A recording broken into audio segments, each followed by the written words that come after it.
इस वीडियो में हम बात करेंगे company appointment and qualification of directors amendment rule 2022। दोस्तों इसमें कुछ नए प्रोविजन आए हैं डायरेक्टर अपॉइंटमेंट को लेकर के। अगर अब कोई नया पर्सन डायरेक्टर अपॉइंट होगा, चाहे वो किसी एग्जिस्टिंग कंपनी में डायरेक्टर अपॉइंट हो या फिर कंपनी इनकॉर्पोरेशन के टाइम पर किसी नई कंपनी में अपॉइंट हो, तो यहाँ पर कुछ स्ट्रिक्ट प्रोविजन यहाँ पर आए हैं। और ये प्रोविजन स्पेशली आए हैं कुछ ऐसी कंट्रीज के पर्सन्स के लिए जो इंडिया के साथ लैंड बॉर्डर शेयर करती हैं। ये देख सकते हैं, ये अमेंडमेंट आई है कुछ रूल में, rule 8, rule 10, DIR 3, spice plus part B declaration by the professional, DIR 2, DIR 3। तो ये जो डिक्लेरेशन मेनली तो रूल 8 में अब ऐड एक और प्रोविजन किया जाएगा, provided further that in case the person seeking appointment, कोई पर्सन अगर अपॉइंटमेंट के लिए जा रहा है, is a national of a country, वो ऐसी कंट्री का है which shares the land border with India, necessary security clearance from the ministry of home affairs उसको लेनी होंगी। और जो सिक्योरिटी क्लियरेंस होम अफेयर्स से मिलेगी वो हमें कंसेंट के साथ यानी DIR 2 के साथ अटैच करनी होगी। तो आइए हम अपने आर्टिकल में देखते हैं जहां पर हमने अच्छे तरीके से दोस्तों इसको किया हुआ है। तो ये हमारा आर्टिकल है। ये आर्टिकल अगर आपको PDF में चाहिए तो आप डिस्क्रिप्शन में दिए गए लिंक से भी डाउनलोड कर सकते हैं। तो यहाँ पर दोस्तों हमने ये 4 अमेंडमेंट मतलब समराइज करनी है। यहाँ पर आप देख सकते हैं, amendment has been made in rule 8 by addition of a proviso. Amendment has been made in Rule 10 by addition of a proviso. Amendment has been made in form DIR 2 and DIR 3. Declaration मतलब amendment has been made in declaration in spice plus part B. तो हम एक एक करके 1 by 1 इसको देखते हैं। सबसे पहले दोस्तों आती है consent to act as director, मतलब जो रूल 8 में अमेंडमेंट की गई है। जो लॉ की लैंग्वेज क्या है, in case the person seeking appointment is a national of a country which shares land border with India, necessary security clearance from ministry of home affairs से लेनी होंगी and shall also be attached along with consent DIR 2।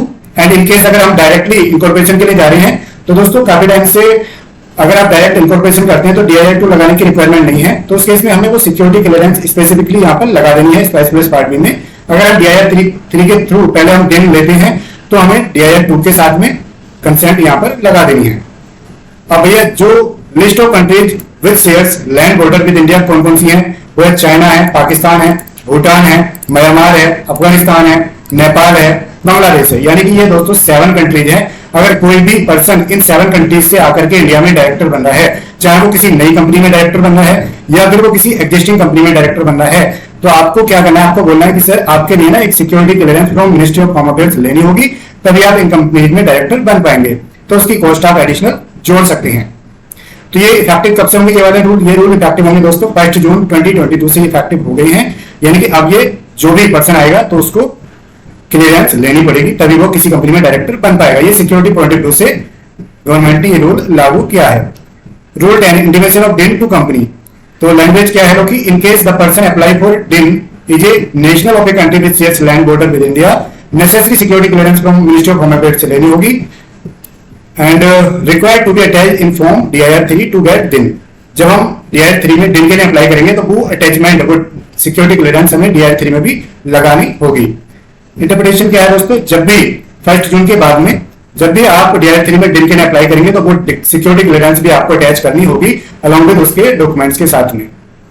अब बात आती है amendment in DIR 2, form DIR 2 जो कि physical form होता है। इसमें एक डिक्लेरेशन न्यू ऐड की गई है। जो पहले दोस्तों DIR 2 कुछ इस तरीके से बनता था, मैं आपको दिखा देता हूं।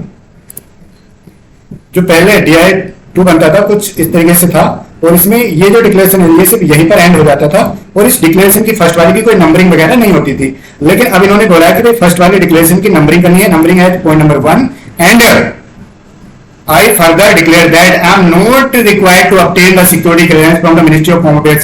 चाहे वो पर्सन इंडियन कंट्री का हो, मतलब इंडिया का हो या फिर अदर देन ऐसी कंट्री का हो जो लैंड बॉर्डर शेयर करे, चाहे वो UK US का भी हो, तब भी आपको ये डिक्लेरेशन दोस्तों लगानी होगी और आपको कर देना है कि आई एम नॉट रिक्वायर्ड पर टिक कर देना है कि सर हम रिक्वायर्ड ही नहीं है।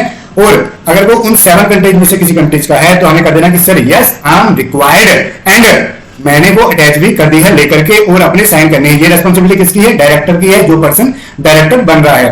ठीक है, अगर इसका भी फॉर्मेट आप लेना चाहते हैं तो डिस्क्रिप्शन में दिए गए लिंक से डाउनलोड कर सकते हैं। उसके बाद में दोस्तों हम फिर से अपनी डिक्लेरेशन की तरफ चलते हैं।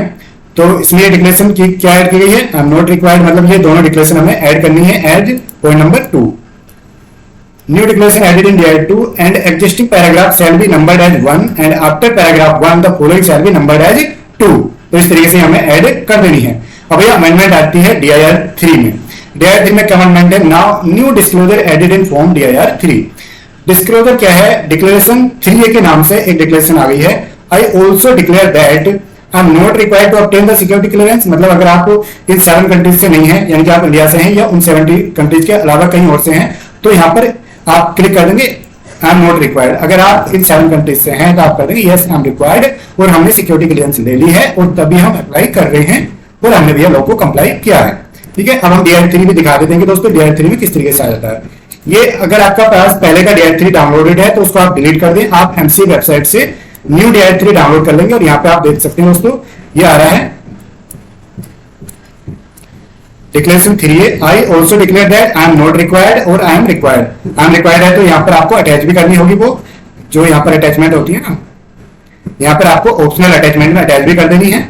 और आई एम नॉट रिक्वायर्ड है तो कोई अटैच करने की जरूरत ही नहीं है, यानी कि आप ऐसी कंट्री से हैं जो इन 7 कंट्री से अलग है। अगर आप कर रहे हैं आई एम नॉट रिक्वायर्ड। ठीक है गाइज, तो भैया ये हमारी DIR 3 वाला हो गया है। अब सबसे मोस्ट इंपोर्टेंट दोस्तों जो आता है, इसकी इंटरप्रिटेशन क्या है जो DIR 3 वाला है, ये है कि विद इफेक्ट ऑफ 1 जून 2022 के बाद में if any person want to get DIN in India और want to appoint as director in any company incorporated in India, चाहे तो वो एग्जिस्टिंग कंपनी में बंदा हो या फिर न्यू कंपनी में बंदा हो, और कहां से बिलोंग करता है? चाइना, पाकिस्तान, भूटान, म्यांमार, अफगानिस्तान, नेपाल और बांग्लादेश से अगर वो है, these countries then before to obtain DIN or before appointment such person required to take approval from the Ministry of Home Affairs and such clearance and approval required to attach in form DIR 3 and or along with DIR 2। सबसे important दोस्तों, अगर आप professional हैं, आप consultant हैं, तो आपके ऊपर रिस्पॉन्सिबिलिटी आ जाती है स्पाइस प्लस पार्ट बी में। स्पाइस प्लस पार्ट बी में जो प्रोफेशनल की डिक्लेरेशन होती है ना, वो सेकंड लास्ट पेज पे कि डिक्लेरेशन बाय प्रोफेशनल की सारी डिटेल करेक्ट हैं, ये हैं वो हैं, वहां पर एक और नई डिक्लेरेशन ऐड कर दी है। New declaration added by professional in spice plus part B. Declaration क्या है? I on behalf of the proposed director. Director के बिहाफ पर, आई का मतलब क्या है? प्रोफेशनल, जो प्रोफेशनल फॉर्म को सर्टिफाई कर रहे हैं, चाहे वो कंपनी सेक्रेटरी हो, practising CS, practising CA, practising CMA या फिर प्रैक्टिसिंग एडवोकेट हो। I on behalf of proposed director hereby declare that person seeking appointment is a national of a country with shares land border with India। Necessary security clearance भैया ministry of home affairs से मिल गई है। अगर यहाँ पे yes करते हैं, ठीक है, तो वहां पर उनका पासपोर्ट DIN पैन नंबर डाल करके डिक्लेरेंस लगा देनी है। अगर आप नो कर रहे हैं तो नो का मतलब है कि वो 7 कंट्रीज से अलग का है। तो जब भी आपके पास दोस्तों कोई फॉर्म सर्टिफिकेशन के लिए आ रहा है, तो अगर आप खुद से कर रहे हैं तो ये आपको बहुत इंपॉर्टेंट है, नहीं तो आपके ऊपर मेन रिस्पॉन्सिबिलिटी आ जाएगी। ठीक है, तो इस बात का आपको ध्यान रखना है। और DIR 3 जो कि ऑटो अप्रूवल है, तो उसमें आपको बिल्कुल नहीं करना है। अगर DIN ऑलरेडी लिया हुआ भी है और वो क्लाइंट ने डायरेक्टली DIR 3 फॉर्म फाइल करके ले लिया है अपने आप से, तो आप उससे DIR 3 फॉर्म मांगे कि सर जो आपने DIR 3 फॉर्म फाइल किया है वो हमें दिखा दीजिए कि आपने उसमें क्लियरेंस अटैच की हुई है या फिर नहीं। अगर नहीं की हुई है तो भैया आप स्पाइस में लगा दें उसको। अगर ऑलरेडी की हुई है तो स्पाइस में लगाना ऑप्शनल है, आप लगा भी सकते हैं, नहीं भी लगा सकते हैं, क्योंकि हमने DIN के टाइम पे लगा दिया। अगर आप DIN स्पाइस के थ्रू ले रहे हैं तो आपको लगाना मैंडेटरी है, अगर वो पर्सन इन 7 कंट्रीज से है। ठीक है दोस्तों,